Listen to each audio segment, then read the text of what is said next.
Okay, we officially start now. Good evening or good afternoon, Fabian. Thank you very much for taking the time to join us at Wolfi's Talks.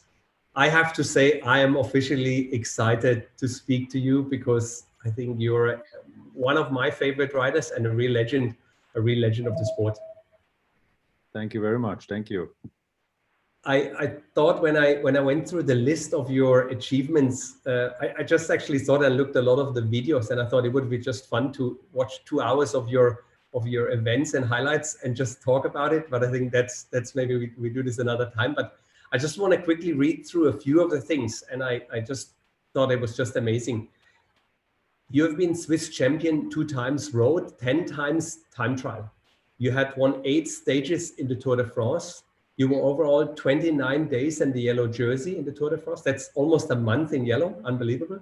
4 stages in the Vuelta, 4 times World Time Trial Champion TT, winner of Milan-San Remo, and then 3 seems to be a lucky number. 3 times Paris-Roubaix, 3 times Tour of Flanders, 3 times Strada Bianchi, and 3 times E3. Olympic gold, time trial, Olympic silver. That is just unbelievable, your career. Thank you, Wolfi. Yeah, it's just fantastic. I think it's just, and it's honestly, when we announced that you're going to be on the show, people were just going in the office. People were going crazy. All our customers today, local customers in the shop, and Ahmed Al-Mazouki and others. And he said, listen, he is my favorite rider of all time. So this is really something, I think what you did for the people and the way you were riding and everything is just amazing. So just to give people a bit of an idea, we put a few clips together. Actually, Will put them together, and I just want to ask Will to maybe quickly start a clip that we get an idea how your day in the office looked like.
Did you hear a little jingle at the end? This is Sparta.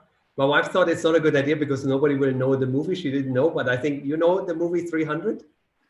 Yeah, I have. I haven't seen everything, but this on the end I have noticed because I have heard that already from others. Okay. You know what? I didn't really make that connection with Spartacus, and I watched these videos and I thought, how would I compare this to? And I thought it's either UFC, it's boxing, or it's gladiators. And then kind of I got that name Spartacus. Who gave you the name Spartacus? It has started from an Italian rider, from Roberto Petito, that lives almost close to Rome.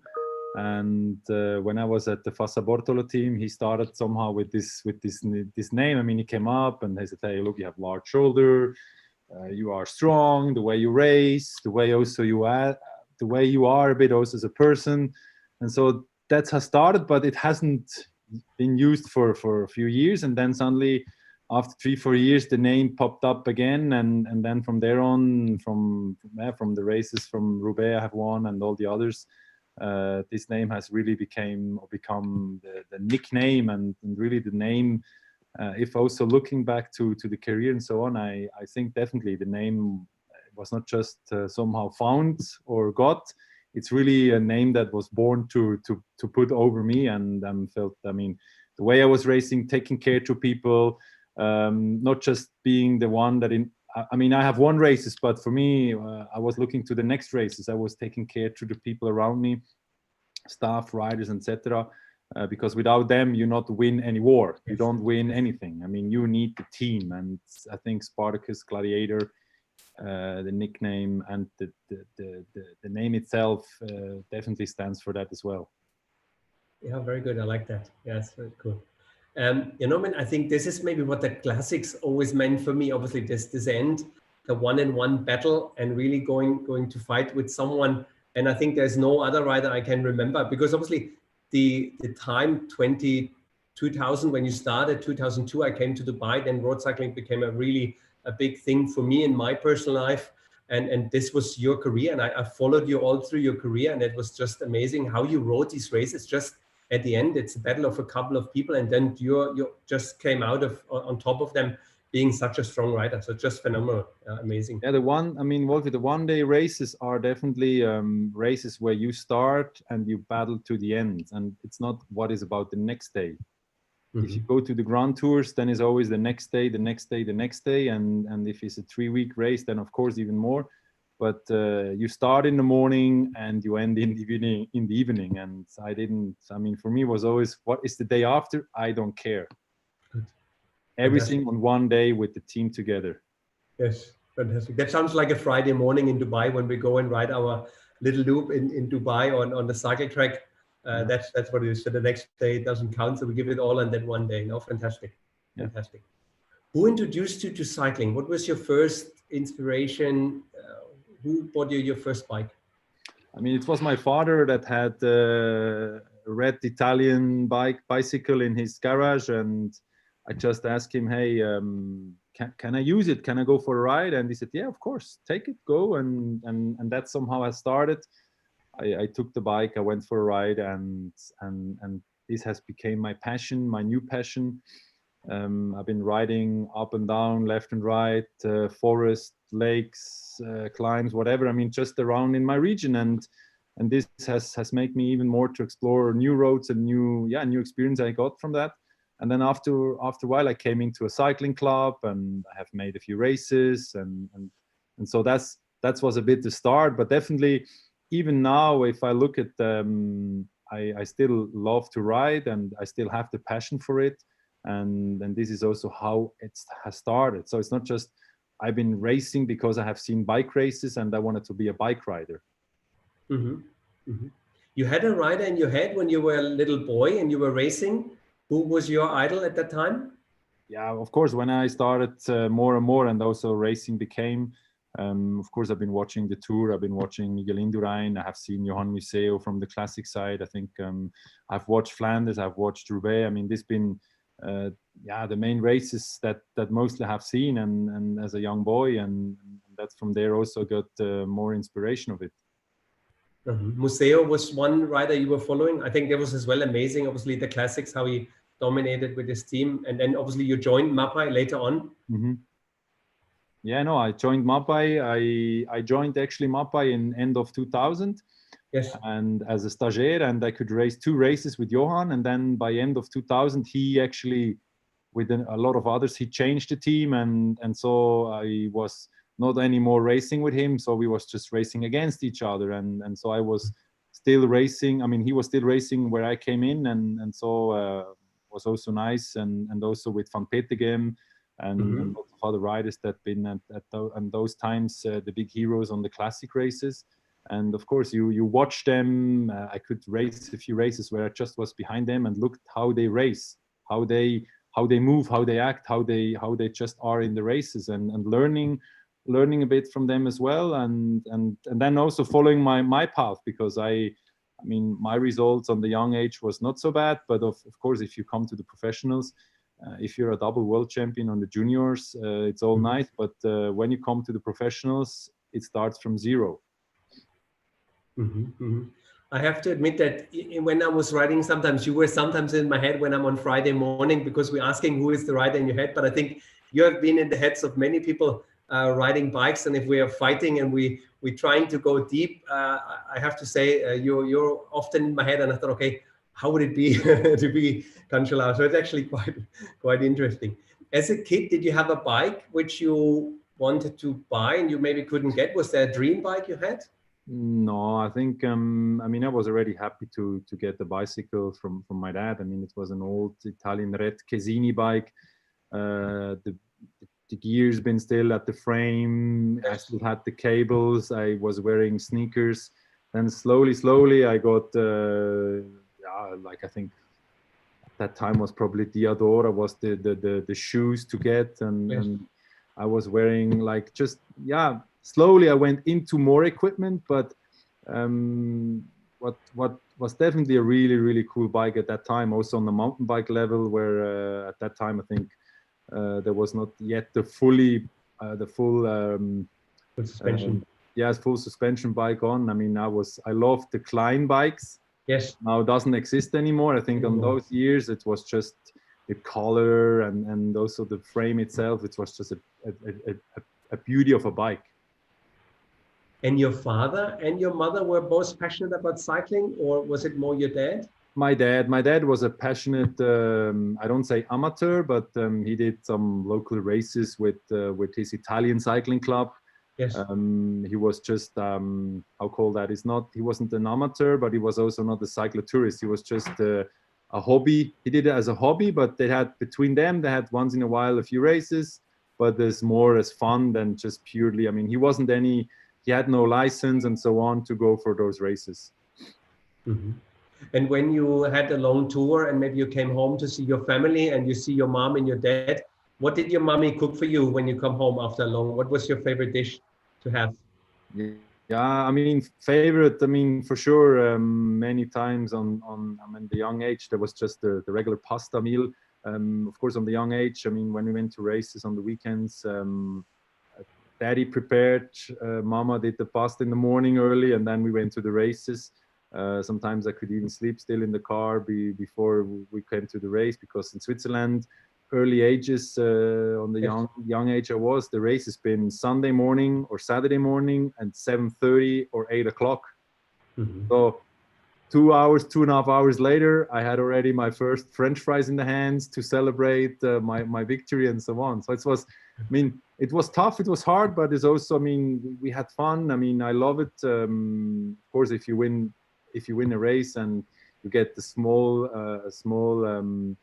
you get 20 Swiss francs as a win. I mean, or 50 Swiss francs, or 20 euro, 50 euro, whatever. I mean, something in your pocket. I mean, it's always nice. And then also it happened that I went to my dad and said, here, this is for the fuel. And they said, damn, no, I don't gonna take this money. I mean, hey, it's your, and said, no, but hey, we are here as a family. We look to each other. And he always said no, he never wanted to have any single cent. And that's also, it's a family story we have, and it was a family that we went to races, and not just I went for my own. I got supported. Definitely it was important to have the support from home. Yes. And of course, as longer the years went, as more I got involved in I don't say in a better environment. I think just more professionally, more support. But still, we had to find also bike partners, bike shop to support, equipment. I mean, everyone that rides the bicycle knows what equipment means. I mean, equipment doesn't last for 10 years. I mean, depends your tires, your bicycle, the wheels, in which world you are. You have multiple now chances to have different bicycles. So, but of course, passion is passion. And we had that definitely in the family. Yes. I think it's nice that you obviously then learn to appreciate all these things when you start like this and you see the family growing and helping and all these things. I think it's great, fantastic. Yeah, no, it's important. It's important. I think it's important in not just in cycling. I think in sport in generally, if parents can support the kids and not to put pressure on. I mean, of course, I remember in 98, 99, I was training in the evening. I was training with lights, and my father was behind with the car to protect it, to give some also more and bigger, more light from the car side. And of course, but he wasn't there to say, now we need to go, you need to do this, you need to do that. I did it I mean, I was riding and I had the pleasure, but of course, as more years came, as also more trainings you had to do, that's definitely normal. You've been in a cycling club in an environment, Saturday, Sunday, we did longer rides, cold, water, rain, whatever. I mean, sun, riding is just, it's nature. Very good.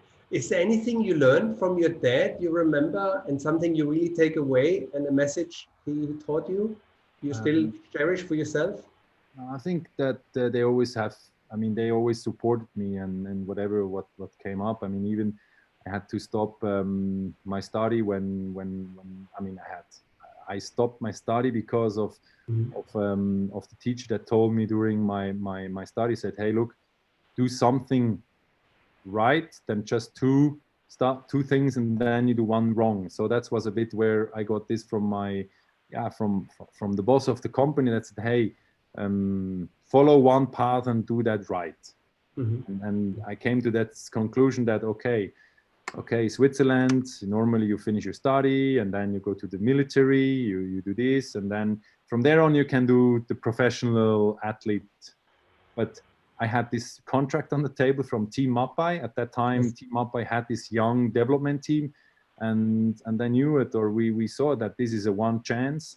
And on the end, we spoke together at home. And of course, my mother said, maybe you finish still the study. And then my dad said, look, whatever you do, we are here to support. Nice. And this was actually the start then to become into the professional world where things has changed. And things went definitely good now. Fantastic. Yeah, it's nice. I'm sure it's nice to look back and see how this all went. And obviously you take a risk and then it's such a successful story. Fantastic. Yeah, fantastic. Yeah, I mean, every decision can have two sides, can go good, can go bad. I mean, I was in a few years in Team Mappai, then Fassa Bortolo, Team CSC with Bjarne Ries. Then I went from different, even also bike brands, and then I came to Team Trek.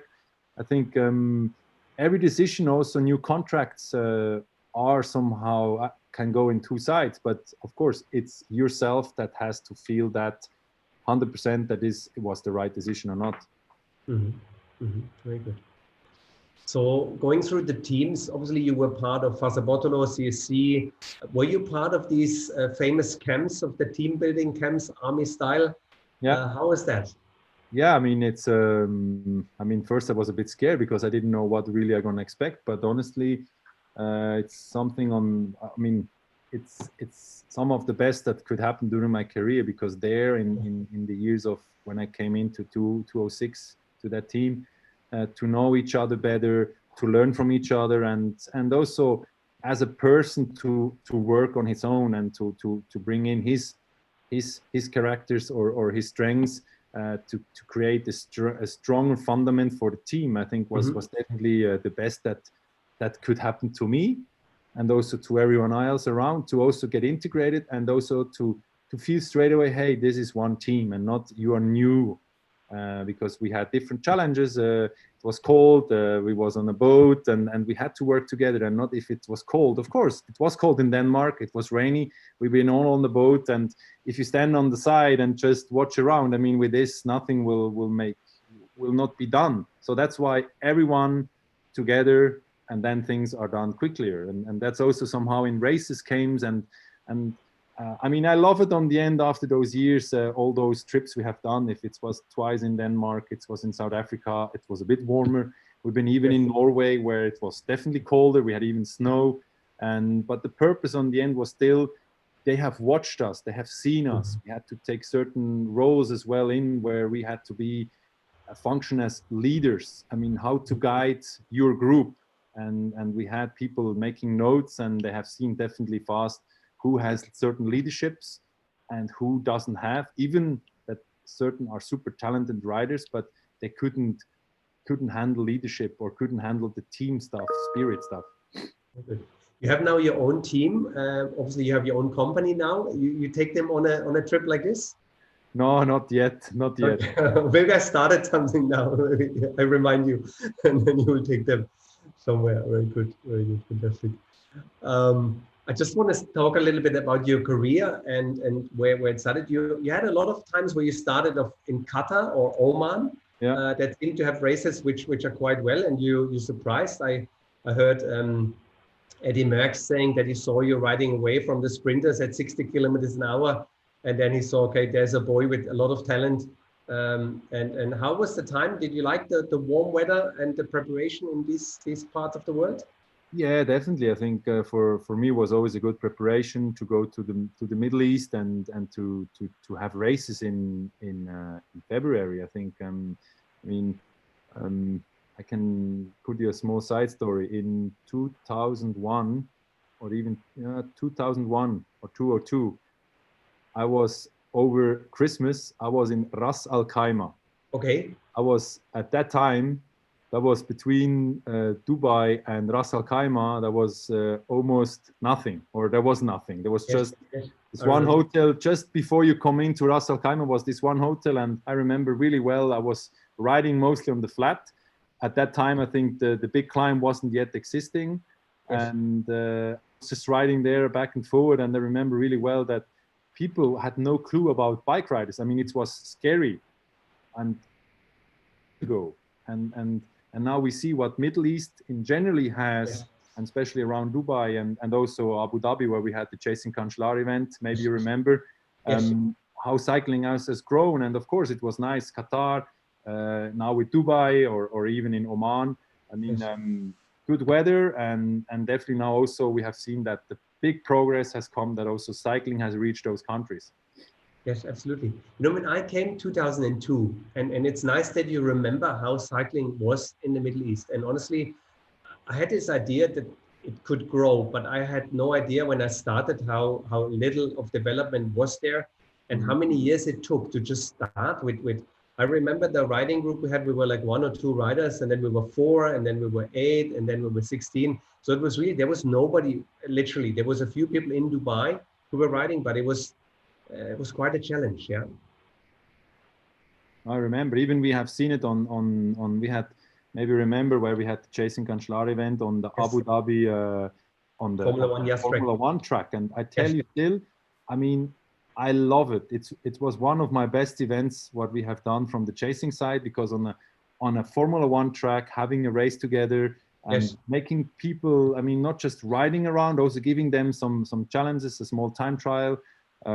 I mean, I feel sad that we couldn't somehow do it more, but it's like you said, culture wise things are coming more and more, and maybe with you, maybe, or with the whole environment down there, we can reborn one event again, because having something together and also have these small challenges and have fun together, it's always something nice. No, fantastic. I would love to do that, really. Yeah. We'll have a little bit later. We come to talk about chasing Cancellara, which I think is a fantastic idea. I like the idea that you make an own event to stay in shape because people will chase you all the way around. That's a good motivation.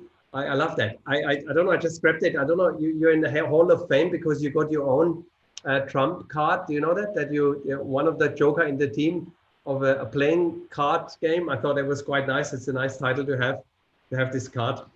Um, I want to take you back to obviously Milan-San Remo 2008 and about 3 kilometers to go, 2 kilometers to go. What happened? What happened next? I just went. That's good. That's good. Very good. I think it's just unbelievable. Yeah. That I think in the press they said, don't give him 5 meters. And it's literally 5 to 8, 10 meters.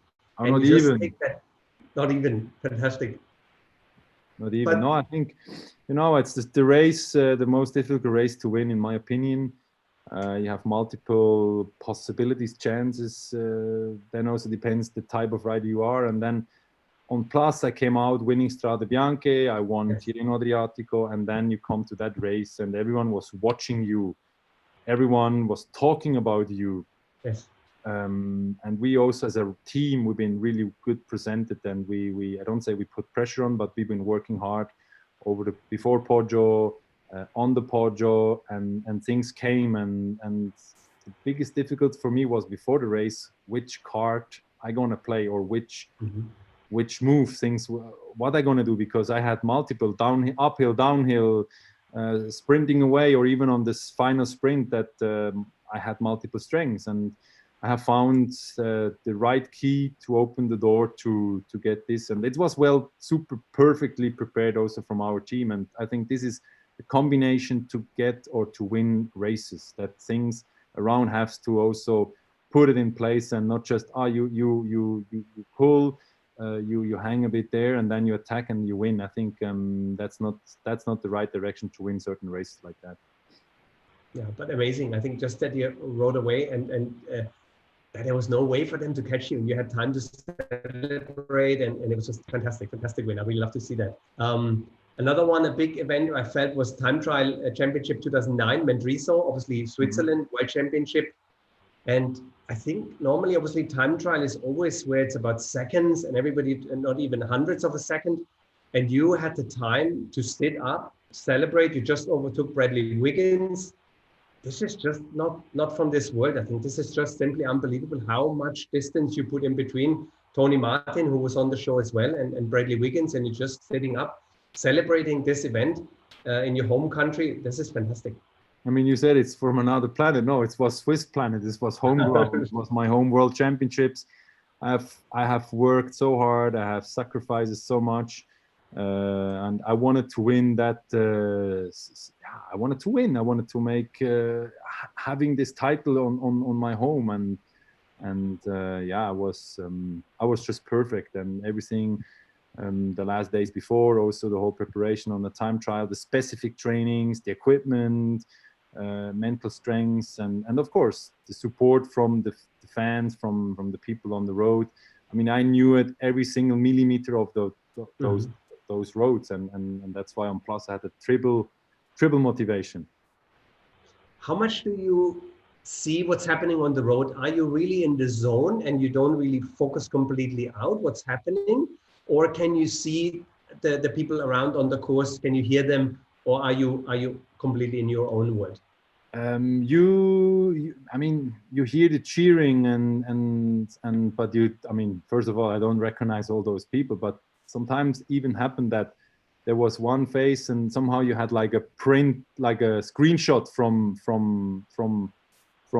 a place, and then this maybe then somehow pops up 2 hours later when you go back to your car, and then someone stands in the front of you and said, hey, I think I have seen that screenshot somewhere already, and you recognize people somehow on that, but it's not like you look around and you look who is there and who was there. I think on the time trial is definitely fully concentration, fully dedication, because it's about not just seconds, it's about hundreds, it's about everything to put and dedicate it for that ride you're doing. Amazing, fantastic. Obviously, Paris-Roubaix, a big race for you. You won it 3 times. What's the most memorable one of the 3? The first one? Yeah, I mean, the first one is like you hit historical day after 82 years. A Swiss rider has won again, or has won Roubaix. I mean, 82 years is such a long time. But on the other hand, was my first biggest ever classic race I've won. And I mean, also winning alone on coming into the velodrome definitely is a huge highlight. But also, I mean, the other 2 also been huge highlights. So all the 3 been somehow individually highlights that stands really high. Amazing. So is it that you get a own little plate in a shower in Roubaix on your cabin, and then you have 3 now, or they put different dates for you? Honestly, I have never been, and I have never seen the showers so close. I thought this is, yes. No, it's actually quite strange that normally riders are want to see that, but in my circumstances, I never had the chances because of, or I was good, or I was winning, or I was on the podium, or I had crashes, whatever, or people around, and so you went to the buses and you did shower there, and then you went to the hotel and so on. But I never have seen proper those showers, and yeah, this year was some ideas to go over there, or even when maybe another trip to see that. But I have that on my list still to do. To have a shower in Roubaix. Yeah, to have a shower on your own cabin. Where is your cabin? Where is your plate? Very good, fantastic. But I think it's one name, and the 3 years where I have won, they've been probably printed on. Fantastic, yeah. 2013, I thought was as well amazing because it looked like you were really confident. You played it cool.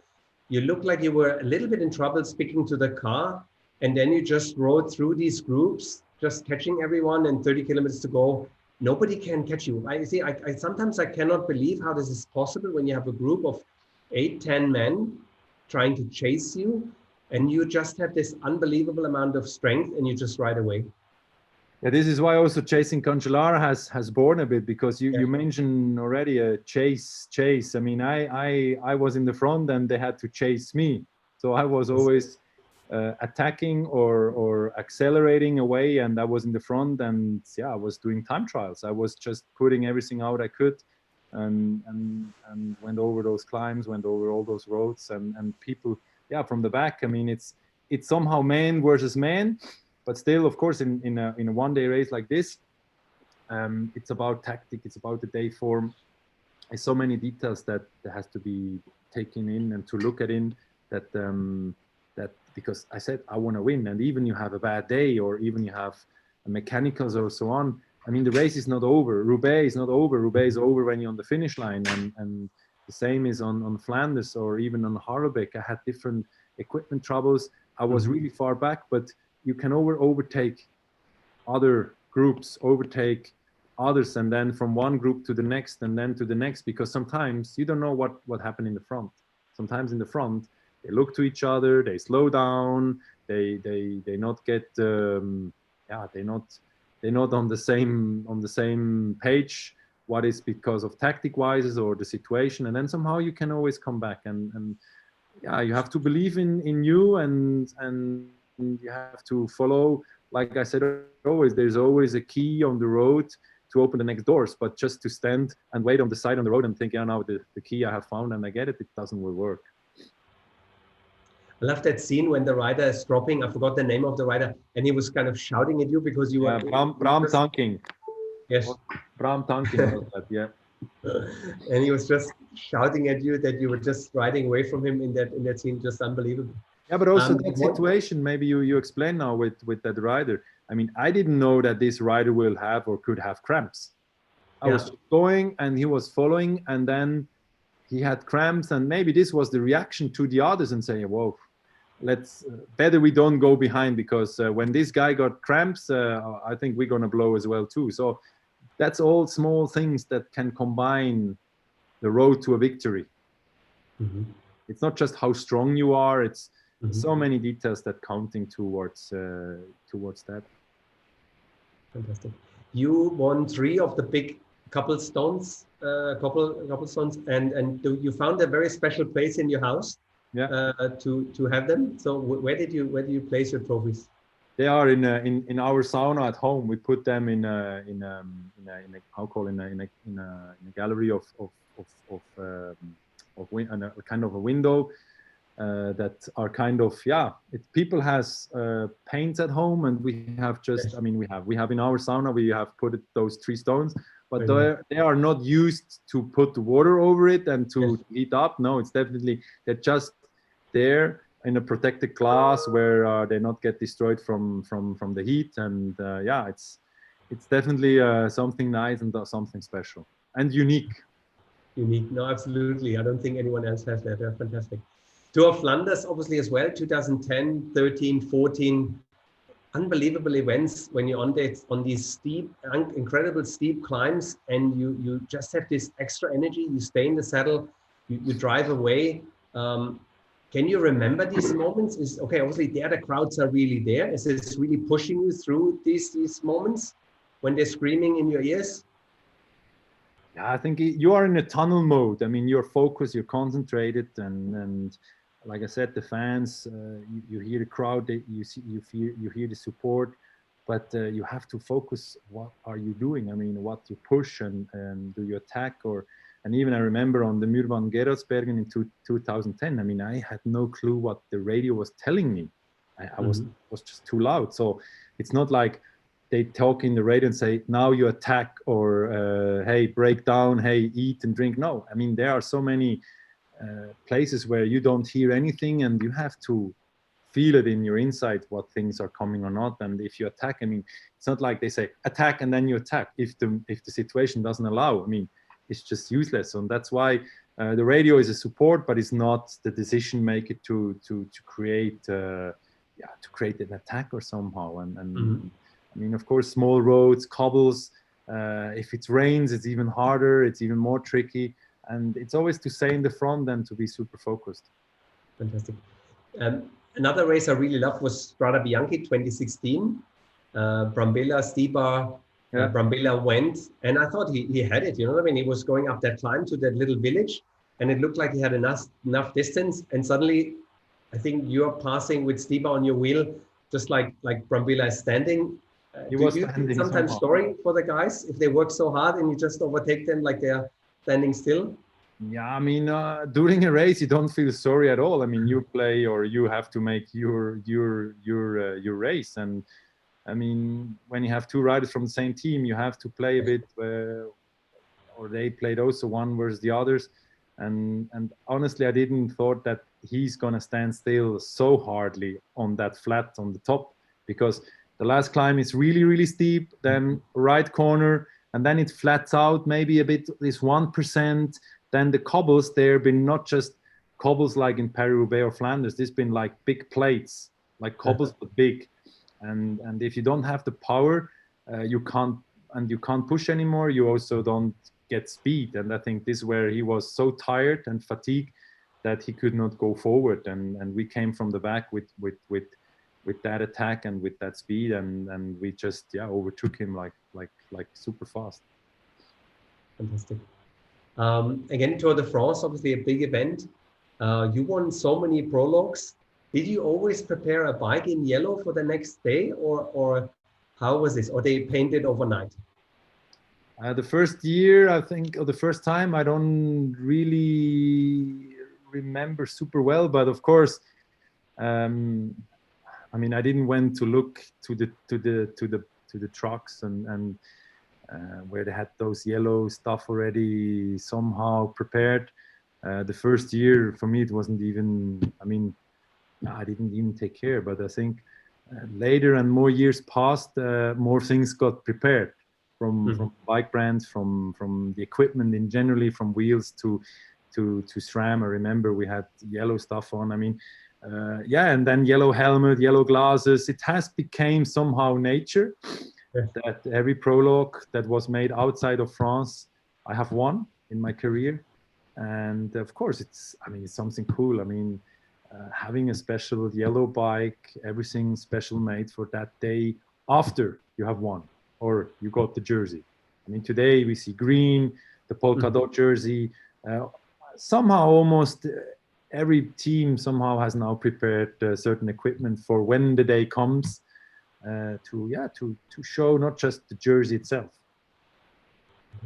I remember that day when you were in Paris, I think stage 3, or they're not Paris, in France, stage 3 of 2007, when you as well surprised all the sprinters with this long attack, and then winning in yellow another stage, which I thought was just fantastic.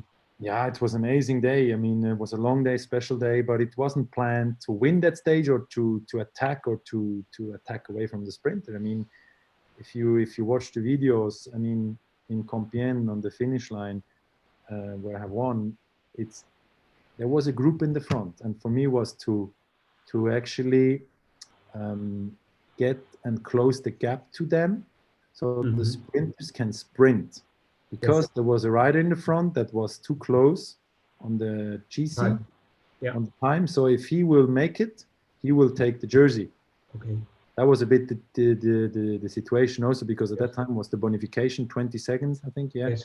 And so that's also where for me it was like sprinter teams has supported us a bit during the day. So I also wanted just to close that gap, and it wasn't just closing a gap, it was riding later on when I hear in the radio, definitely go, don't look back. Hey, there's a gap. Hey, you can even take that stage. These I remember well, those words. And of course, I mean, it's amazing winning in yellow. It's really, really special. When you go so deep, is it that you know that the others are suffering even as much as you, or even more, because you're so much stronger?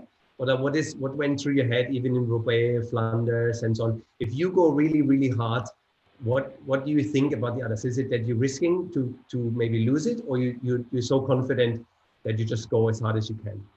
Yeah, there are different, depends a bit the situation. Of course, if you crack a bit mentally, then you're always gonna cry. Someone say, oh, the other are stronger and I'm tired and I can't anymore. But damn, I mean, after such a long race, everyone is tired.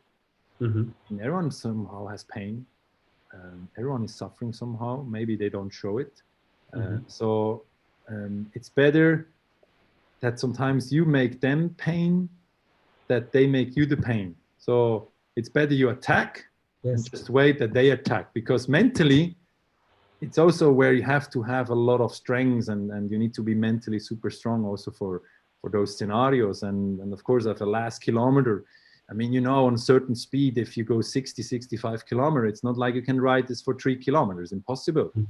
So that's why you know that you have certain strengths, and I was using them, but I knew also that there are limits as well for me. And that's why that there were some situations where I could definitely allow me to not, I don't say to play, but even I was alone in the front where they had to chase me from the back. I always said, hey, I want to give everything until to the finish line, because the finish line is the finish, and not if you have 1 minute and you stop 5 kilometers before and you drop from full gas to just less gas. I mean, this will not work. I mean, it's first also not good for your body. I mean, if you are in a flow, you are in a flow and you don't stop that flow. And that's in the Worlds or on Flanders or whatever which race it was. It's just that if you're in that flow, you just go.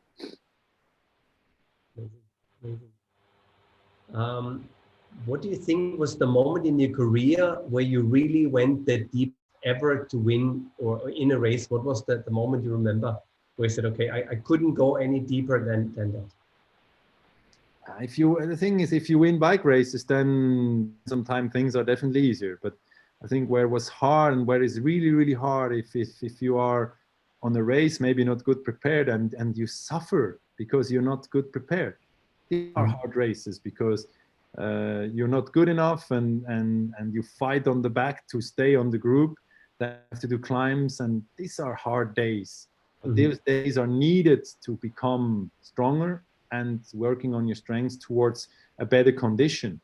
I mean, if you, and this is always, I have to try to be in the best shape, or I have worked there to become to that day of the event, to say on the start line, I have done everything 100% max, people around me, to have this confidence. And I mean, of course, every race, if it's San Remo, I mean, but honestly, if you win and you pass the finish line, I mean, there's a few seconds of pain, because then suddenly people around you, your staff comes, your soigneur and press officer, then they take you back to the podium, and there it's not anymore about, oh, how hard it was. It was just, oh man, I've won the bike race, or how beauty it is. Or if it comes where you have not won and you're second or third, you're not happy because you haven't won, and there are other things comes.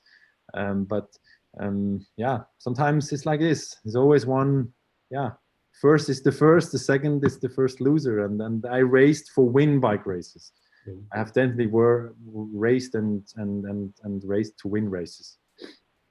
Was there a rival in your career, or different people where you would say these were really people you were in a rivalry and that motivated you, or you had enough intrinsic motivation and before a race that you really kind of psyched yourself up, almost like in a boxing fight, that you said, okay, this is my rival and I want to really beat him? Is there somebody who sticks out? I mean, I've been, like I said, I've been racing for winning races, and of course concurrences, rivals been always around. It's not only one single person. I mean, you had rivals from many teams, because they also riding to win bike races. The lead from other teams, been also, if it's Sagan, if it's Bonen, if it's Wiggins, if it's Tony Martin, Tom Dumoulin. I mean, the list is so long with riders, leaders from other races, but only following on one or looking at one is not good enough. It's not good, because one can destroy your own tactics. So you have to ride your tactics and put your strengths out with the team. Very good. if you're looking back and you would give yourself advice, you look back at the Fabian Cancellara 2000 and you say, Fabian, I want to give you a tip now for your career. What tip would you give yourself 20 years ago? I think what I haven't lost was having, I mean, to enjoy and have fun, but do something and do it properly right. I think this is what, I mean, with all, what all I have seen in those teams, it's not about, I mean, yeah, like I said, it's also having fun and also having the will to continue, the will to do it, because and to follow those paths, because it's not just riding and winning, it's also where the other side comes. And I think I will still do the same what I have done decision wise during my career, or when everything has started. I will not have changed nothing. I think I went from up and downs. I won, I lost, we had difficulties. I haven't won worlds on the roads. I know I haven't made even the try to the world hour record, but hey, I don't cry behind. I think I have closed my career with an Olympic gold medal at the Rio time trial, and yeah, what I want more than that, and that's why I think I'm super happy. I'm still happy. I'm healthy. And I'm into new things and not just sitting home and waiting. And this was the same with races. We have won Flanders, but the week after was Roubaix. It's not just, okay, now it's holiday. No, the week after Roubaix, and again, 100% dedication, sacrificing, motivation, working on the team, working on myself. And of course, after a break, or after the races, I needed a break. And instead of maybe a few days, I took 10 days break, because to have distance from everything, to recover everything, not just body-wise recovering, but also mentally recovering, the pressure, the stress, the changes of your life. I mean, having family, having a wife, having 2 kids, and all those through the career, and the born of a child, the change of history where you have made in Switzerland, winning such bike races, become a leader in the team, press around you, sponsors around you, requests around you. I mean, this is all things you need to recover somehow. And it's not only riding bicycle and it's nice to win bike races. So there is more than that.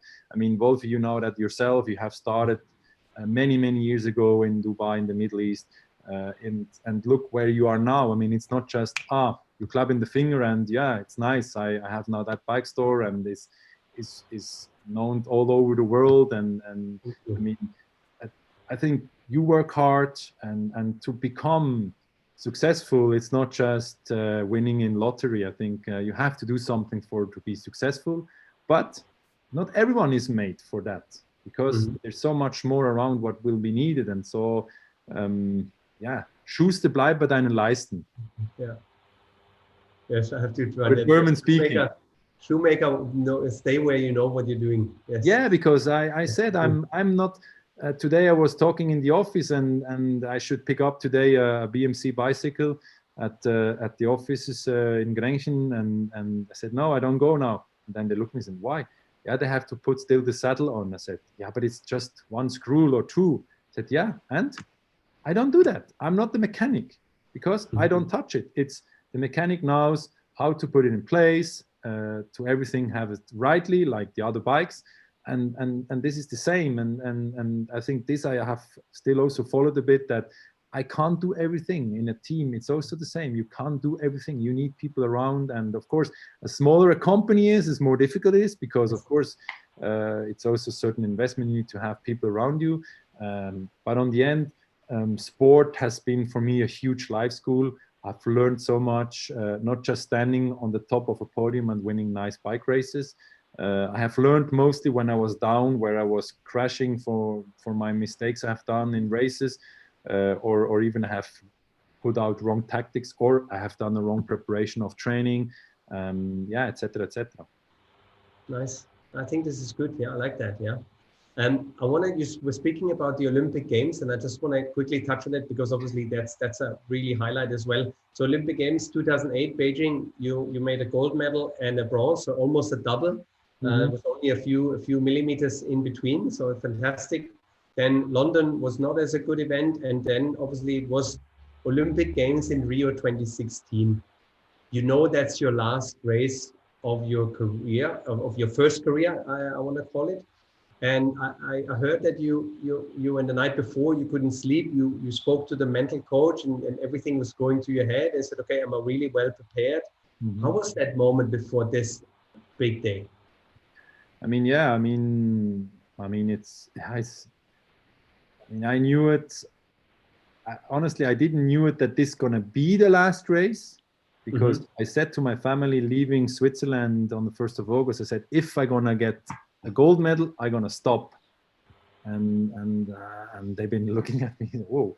And the trainer said, hey, we might have really a chance to get the medal, but whatever, which medal. And of course, if you go to the Olympics, I mean, already being there and racing, that's already a huge highlight. But of course, I've been aiming for more, and I've been just focused on my own and my experience and my strengths on everything we have done to be ready at that day. And of course, the day before, I've been doubting. I've been requesting myself, damn, I'm ready, not ready? The others, the concurrents. And I have spoke with my mental coach at home, and he said, hey, it's actually a good sign you're doubting everything. This means you are more than ready.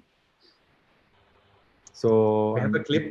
And then I have won, and the first thing I said to the national coach, that was also the team coach of Team Trek at that time, I said, hey, let's call John Berg, let's call the president of Trek, let's tell him, hey, I'm gonna stop, I'm gonna retire, it's my last race, it's my last ever, and this is a better ending like this is not possible. And he said, hey, stop now, celebrate first and enjoy, and hey, you created, I mean, you have made something unique, something special.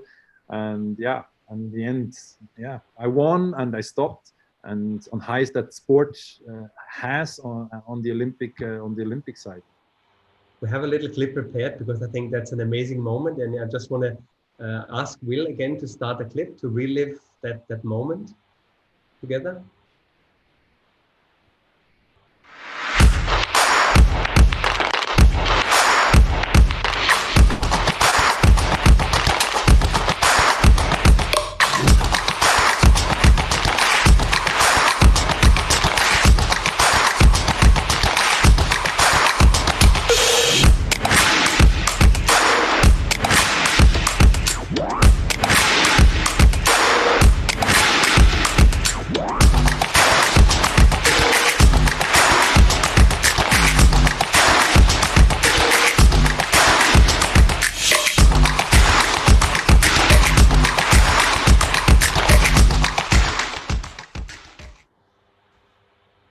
Amazing. Congratulations.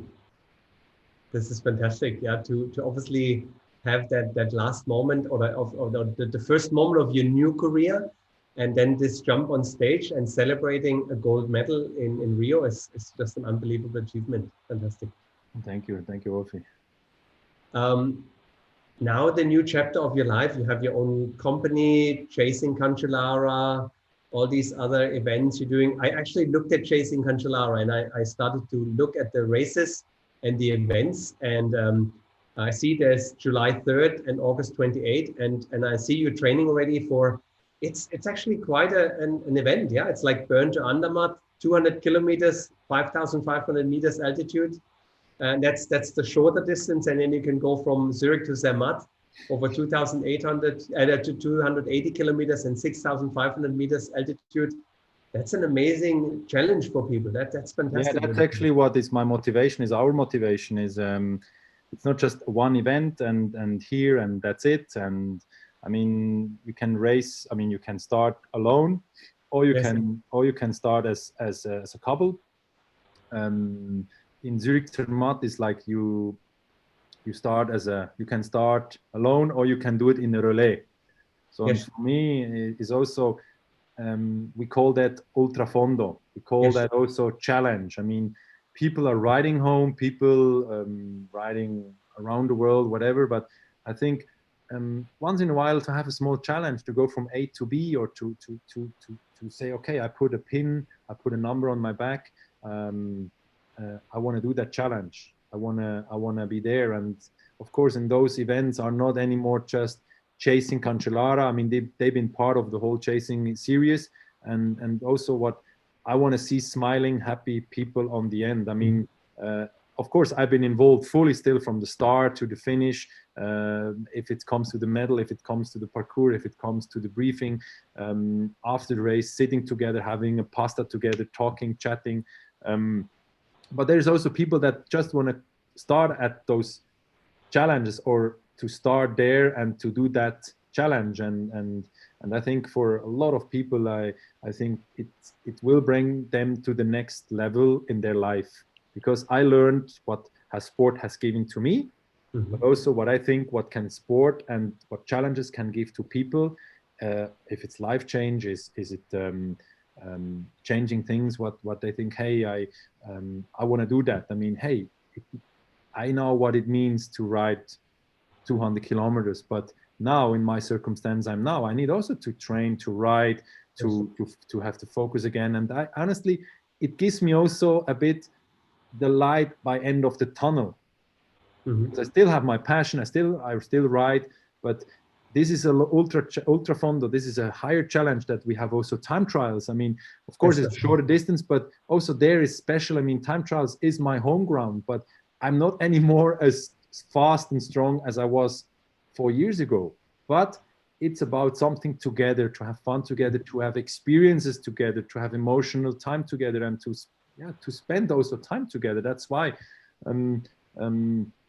if I just went everywhere where requests came, I will just travel around the world, and also with this, bringing people to Switzerland to let them show what Switzerland is about, or also where they have just also time where we can spend together, and then also this combination with these events. I think it's super nice, and I'm super motivated, and I also have my respect. But hey, that's normal. I mean, this is just normal.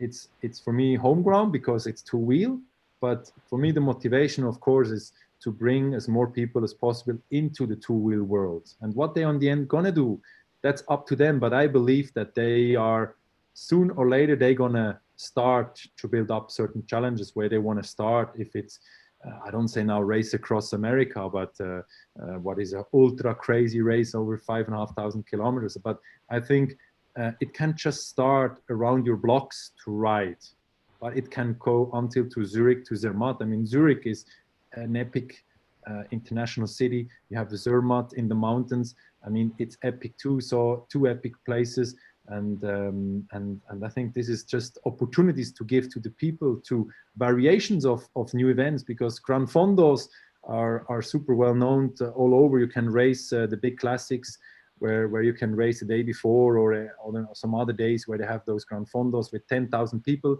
And with 10,000 people, I feel we cannot give the same quality. That's why we limited a bit also. And there is also where you have interaction with people. And I think this is also nice. And this is also what these people will deserve to get those times.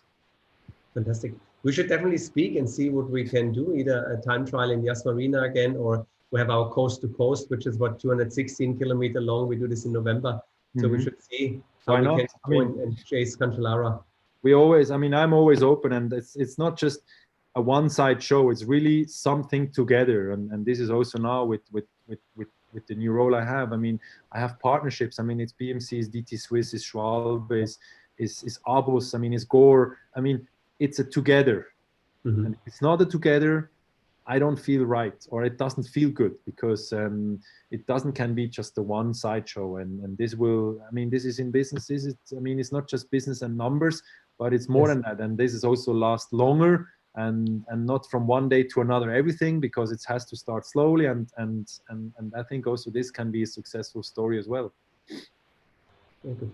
You mentioned you work with DT Swiss and with Abus. These are two companies you're working with. So you're helping them develop wheels. Obviously, wheels have done a big development over the past years in professional cycling and for regular cyclists. So what is for you the biggest change you have seen in your career material-wise? You were still racing with aluminum frames, and then you mentioned steel and now carbon fiber. What do you think brought you the most joy and fun for bicycle equipment? Yeah, I mean, it's of course, from when we see the carbon has had a big influence. Mhm. Carbon wheels as well. I mean, we test on Roubaix many wheel sets.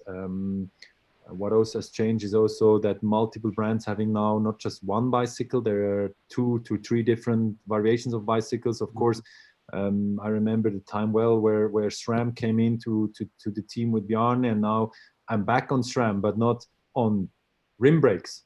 I'm on wireless. I'm on disc brakes, and I tell you, during the career, I said always no electronic. No electronic shifting, disc, yeah, no yet. And honestly, now, I mean, I will to go back to rim brakes. Honestly, no. And also with the SRAM X Red, I'm riding around. I mean, it's with the apps you have and the digital approach. Also, DT Swiss, the progress they have done from just suppliering other brands to make their own wheels and putting them on really high on quality, on Swiss.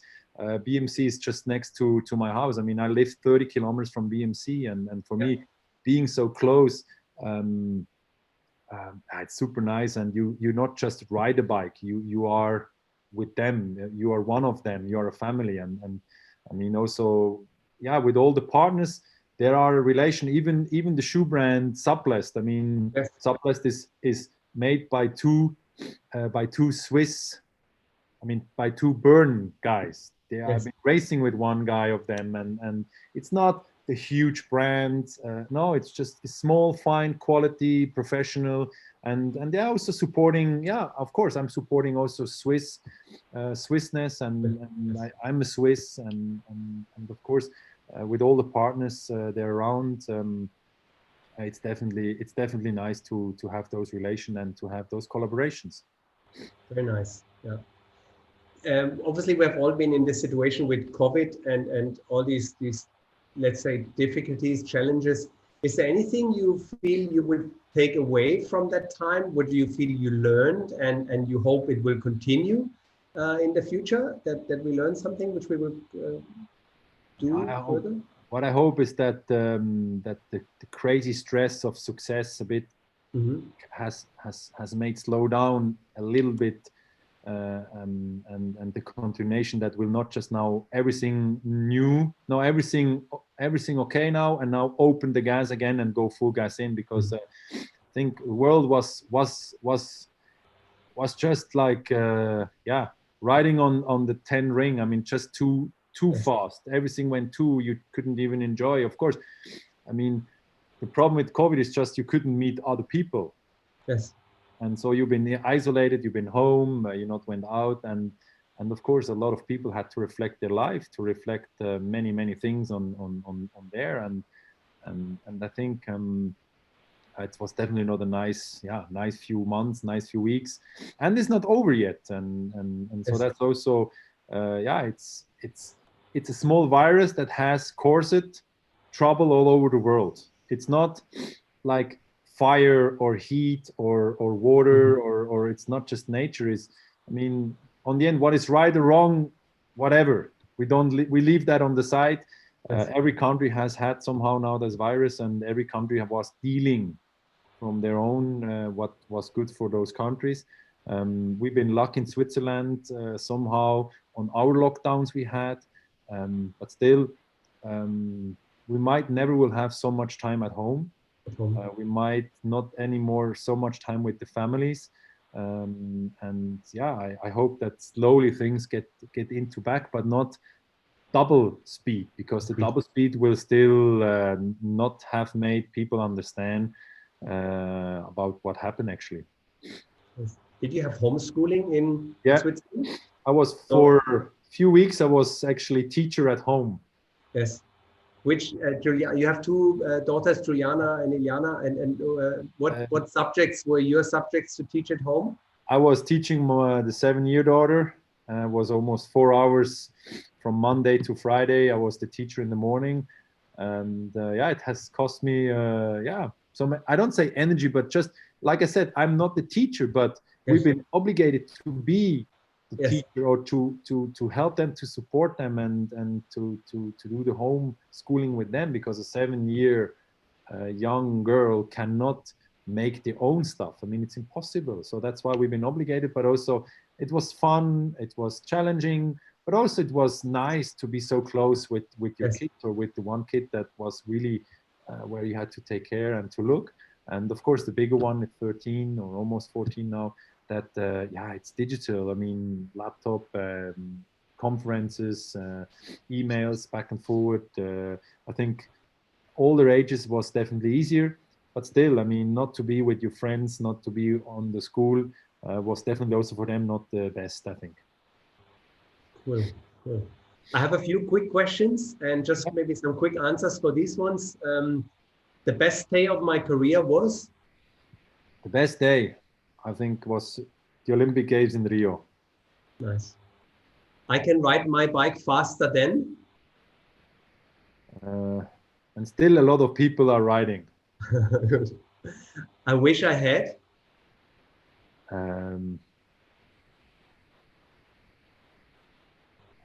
Wish I had. No, I'm happy like it is. Good. It's nice. Yes. It's too early to?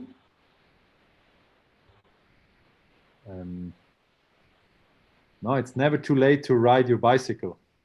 Good. The greatest cyclist of all time?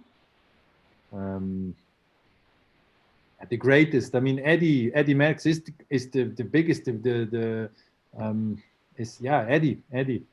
Eddie Merckx. Yeah. Biggest upcoming talent in cycling? Right now is Van der Poel. Wonderful. Evenepoel. I mean, you have. The thing is also Bernal is a young upcoming talent, but he has already won the Tour. So, but definitely where the multiple skills are right now shown is definitely from Van der Poel. Okay. Socks, long or short? Short. Short. Fondue or raclette? Fondue. Chamois cream, yes or no? No. No. Do you have a tattoo? No, I have no tattoos. When you were racing, did you use a power meter or you rode by feeling in the? I started cycling with feeling. I had, as an under 23 rider, or even a bit later as a first year pro, I got a heart rate belt. And then in 04 has started a bit to work with power. Give us some good numbers. What is really a number when you said, I was really proud of yourself in a time trial? What are the numbers you were keeping? I think 1,750 or 1,800. I think this has been a bit my number on a sprint, but just the peak. Or I mean, yeah, it's.